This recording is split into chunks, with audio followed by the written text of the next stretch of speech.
이 세상에 존재하는 수많은 책 중에 하나님의 책이며 사람의 책은 오직 성경뿐이라고 했습니다. 성경은 다른 수많은 책들과 근본적으로 구별되는 네 가지 성격을 갖는다고 했습니다. 첫째는 성경의 신적인 권위입니다.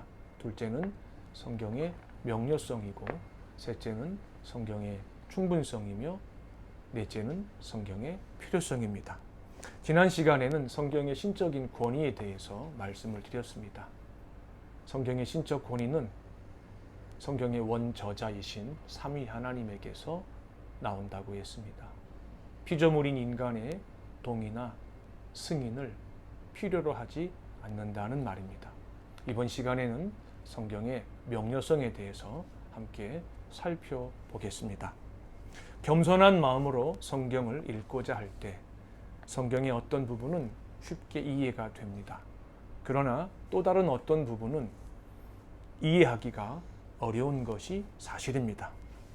성경의 모든 부분이 이해하기가 쉬운 것은 결코 아닙니다.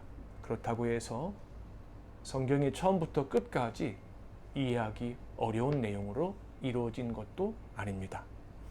하나님 아버지의 택하심으로 인해 예수 그리스도 안에서 성령으로 거듭나고 참된 믿음을 갖게 된 신자에게 성경은 얼마든지 이해할 수 있는 책입니다. 성경을 기록하신 성령께서 깨닫게 해주시기 때문입니다. 하나님께서 성경을 기록하신 목적은 창세전에 택하신 죄인이 그리스도인이 되고 그리스도인으로 살고 그리스도인으로 성장하는데 꼭 필요한 것을 분명하고 확실하게 깨닫게 하고 순종하게 하는 데 있습니다.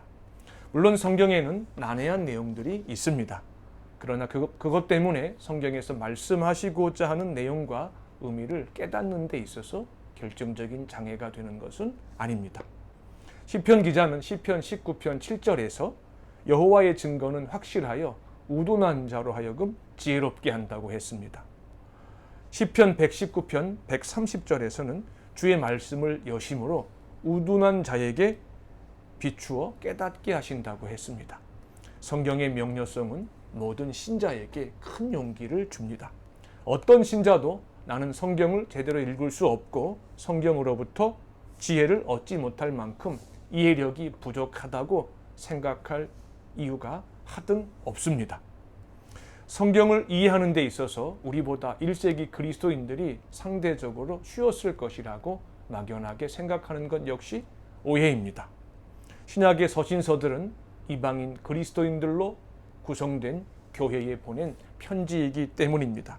그들은 이스라엘의 역사나 문화에 대해서 사전적인 이해가 없었습니다. 신약의 사건이 오늘 우리에게 낯선 것처럼 1세기 그리스도인들에게 구약의 아브라함이 경험했던 사건 역시 낯설었습니다. 그럼에도 1세기 그리스도인들은 성경을 이해하는 데 큰 어려움이 없었습니다. 하나님의 말씀인 성경을 올바르게 이해할 수 있는 능력은 단순히 한 개인의 지적인 능력에 의존하지 않습니다. 영적이며 도덕적인 능력에 의존합니다. 사도 바울은 고린도 교회에 쓴 편지에서 육에 속한 사람은 하나님의 성령의 일을 받지 아니하며 저희에게는 미련하게 보이고 또 깨닫지 못하나니 이런 일들은 영적으로라야 분별이 가능하다고 했습니다. 그렇다고 해서 성경을 이해하는 것이 전적으로 당사자의 영적인 상태에 의존하는 것은 결코 아닙니다. 왜냐하면 경건한 그리스도인조차 성경의 일부분을 오해한 적이 있었기 때문입니다. 예수님의 제자들도 예수님과 함께 있을 동안에 예수님의 말씀을 오해한 적이 있었습니다. 어떤 말씀은 시간이 지난 후에 깨닫게 되기를 기다려야만 하는 경우가 종종 있습니다. 우린 성경의 명료성을 전적으로 신뢰하는 가운데 성령 안에서 믿음으로 기도하고 성경을 읽으며 성령께서 조명해 주셔서 진리를 깨닫게 해 주시기를 간구해야 할 것입니다.